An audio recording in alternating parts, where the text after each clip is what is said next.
We're going to talk about leadership styles and why it may matter more than you think. So leadership isn't a one size fits all, and you've probably already guessed that. But too often, a lot of managers are handed a title, a team, and if they're lucky, a spreadsheet, and just told to figure it out. So whether you've been managing for years or you're new to the role of management, your leadership style shapes how your team feels, how decisions get made, and how work actually gets done. And it can influence things like team dynamics, trust, accountability, culture, sometimes even more than strategy and process. So whilst it's tempting to copy other successful leaders, it is about finding your own effective leadership style too. And that can come from self-awareness that we've already spoke about. So let's have a look at some of the common leadership styles. And we're not looking to box you into one of these. Just have a little think about what naturally aligns with you a little bit more and areas you might want to grow.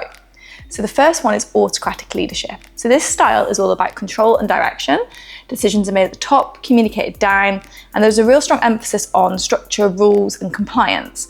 Now, this sort of leadership really works well in crisis, when decisions need to be made really quickly, in high-risk environments, or where strict processes need to be followed. The next bit we're going to look at is democratic leadership. So this is about inclusion. Democratic leaders actively involve their team members in decision making. They seek out different perspectives and create space for ideas to be shared and challenged. So this works really well when you're looking to build a really collaborative team culture. It helps generate fresh ideas, diverse thinking, and you can also see a boost of engagement and team ownership as well with this style of leadership. The next up is the transformational leadership. So this is your visionary, you're inspiring and future focused. So these leaders tend to focus on bigger picture goals, encourage innovation, and invest heavily in developing their teams. So these leaders are known for their high trust, big ideas, and sifting through what's possible. So this works when you're leading change or big growth, for example, when you want to motivate people as well. So with teams ready for empowerment and stretch goals, this is a good one, but it does take time and energy to maintain the momentum. The next one is laissez-faire leadership. So this is more of a hands-off approach that gives team members autonomy and trust. Leaders provide minimum instruction and step back, allowing the team to more self-manage. So this works when you've got really high-performing, experienced teams as well. In creative or research-focused environments where space is key as well, that's a really good example of it. The team already has strong systems and processes in place. This can really work for that team. So this works because it's experienced, self-directed teams, and they also thrive when they're given that autonomy and trust.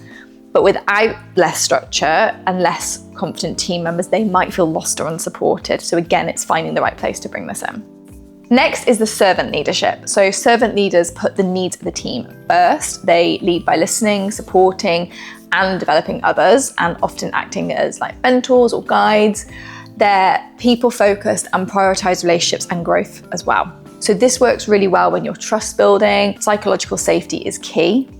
So in organizations where empathy and collaboration are really valued, this can be a good one. And for building long-term loyalty and engagement. So take a moment and think, which kind of leader are you?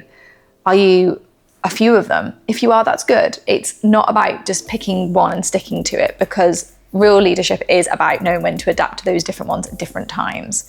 So like I say, the goal isn't to pick one and stick with it, just more about understanding where you naturally lean towards, thinking about what your team needs from you and how to flex between those different styles and situations.